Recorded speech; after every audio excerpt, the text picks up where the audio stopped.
Сәлем достар, менің каналыма қош келдіңіздер. Мен бүгін сіздерге сөздік қорды арнайы ойындар арқылы қалай дамытамыз, осы жайлы айтатын боламын.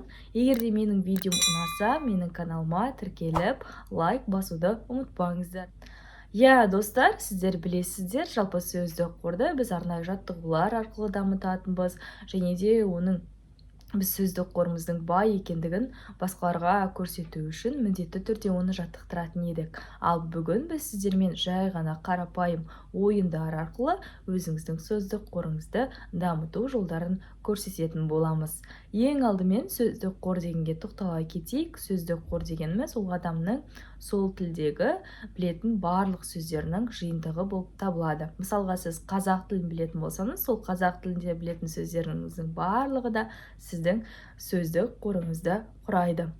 Жалпы сөздік қорды біз не үшін дамытуымыз керек? Өйткені сөздік қор ол сіздің білімділігіңіздің, мәдениеттілігіңіздің, тәрбиелігіңіздің көрсеткіші болып саналады. Мысалға, басқа адаммен сіз сөйлескен уақытта ол сіздің сөздік қорыңыздың бай екендігін байқап, сіздің білімді екендігіңізді, көп кітап оқығандығыңызды барлығында сіздің сөздік қорыңыз арқылы ол біле алады. Ал егер де сіздің сөздік қорыңыз өте төмен, бірақ сіз лауазымды қызметкер болсаңыз да, сіздің сөздік қорыңызға қарап, сіздің білімсіз екендігіңізді ол байқап қалуы мүмкін. Міне сол үшін де сізге міндетті түрде қай лауазымда болсаңыз да сөздік қорыңызды дамыту қажет.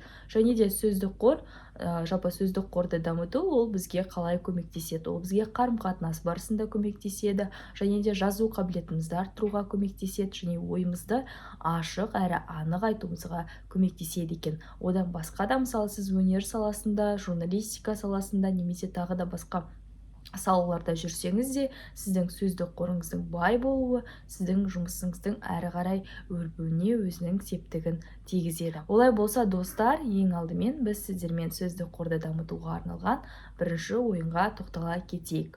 Ол бізде әріптер тізбегі деп аталады. Бұл ойынды сіздер де ойнап көргенсіздер деп ойлаймын.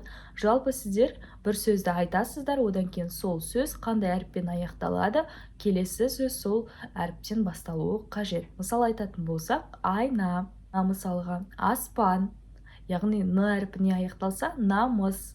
С әрпіне, яғни намыс деген сөз н әрпінен басталып, с әрпіне аяқталып тұр. Демек, келесі сөз бізде с әрпіне басталады. Сабыр деген сияқты.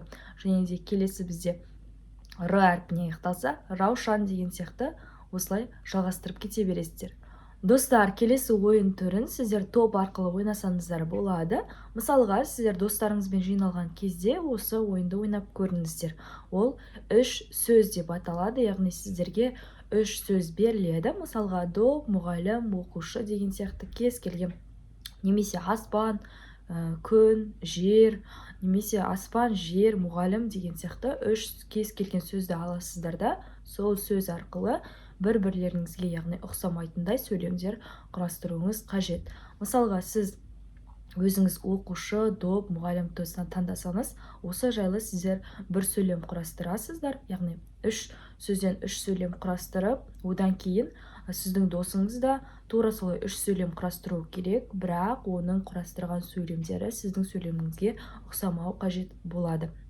Яғни осы арқылы сіздер үш сөз арқылы қаншама сөйлемдерді құрастыруға болатындығын, қаншама әңгімелерді құрастыруға болатындығын біле аласыздар. Ал достар, келесі жаттығу бізде жай ғана өзіңіз ойнасаңыз, немесе қасыңызда құрбыңыз болса, екеуіңіз бірге ойнасаңыздар болатын ойын түрі, ол бізде синоним жарысы деп аталады. Синонимді сіздер білесіздер, яғни бір-біріне өздер мағыналары жақын сөздер болып саналады. Мысалға айтатын болсақ, жақсы деген сөзді алсақ, жақсы, ғажап, тамаша, керемет, әдемі, тағы басқа деген сынды. Мысалға, жақсы деген сөздің өзіне бірнеше біз синонимдерді таба аламыз.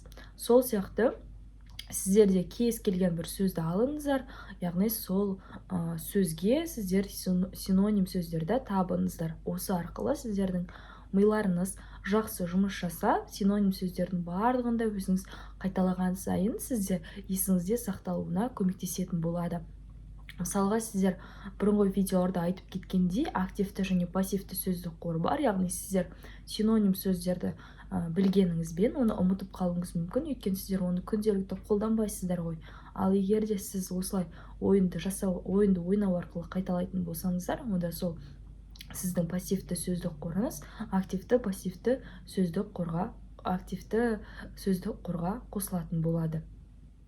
Ал келесі жаттығу бізде осы синонимға қарама-қарсы антонимдер жарысы, яғни антоним сөздерді сіздер қайталайсыздар. Биік, аласа, ұзын, қысқа, немесе семіз, арық, толық, немесе арық деген сынды, немесе тағы да алыс, жақын деген сынды кез келген сөздердің антоним сөздерін табуға тырысасыздар, және де ол антоним сөздерді сіздер бірнеше рет қайталау арқылы оны да сіздер активті сөздік қорға қоса аласыздар. Олай болса, достар, міндетті түрде осы айтылған ойындарды сіздер ойнап көріңіздер. Жалғыз өздеріңіз болсаңыз да, немесе достарыңыз болса да қасында осы сөздерді пайдалану арқылы ойындарды ойнап өздеріңіздің сөздік қорыңызды дамытыңыздар. Соңғы ойын түрі ол бізде мақалды жалғастыр деп аталады. Яғни сіздер кез келген мақалды аласыздар да, оны толық айтпай, ары қарай сіздің досыңыз немесе досыңыз сізге мақалдың бастапқы бөлігін айтады, ал соңғы бөлігін сіз аяқтау керек боласыз. Осылайша сіздер өздеріңіздің сөздік қорыңызды дамыта аласыздар. Мысалға айтатын болсақ, еңбек түбі, досыңыз айту керек сіздің, береке. Тағы да мысал келтіретін болсақ, жалқаудың жаны тәтті, еңбектің наны тәтті. Осы мақалды да сіздер өздеріңіз жасырсаңыздар болады достарыңызға, немесе достарыңыз да өздерінің білетін мақал мәтелдерін сізге осылай жасыра алады. Және де сөздік қорды дамыту, достар, ол ешқандай қиындығы жоқ. Сізге арнайы курс алудың қажеті жоқ, немесе бірнеше мыңдаған кітап оқудың да қажеті жоқ. Осылай қарапайым ойындар арқылы сіздер сөздік қорыңызды дамыта аласыздар. Достар, осымен бүгінгі видео аяқталды. Егер де менің видеом ұнаса, менің каналыма тіркеліп, лайк басуды ұмытпаңыздар. Келесі кездескенше аман сау болыңыздар.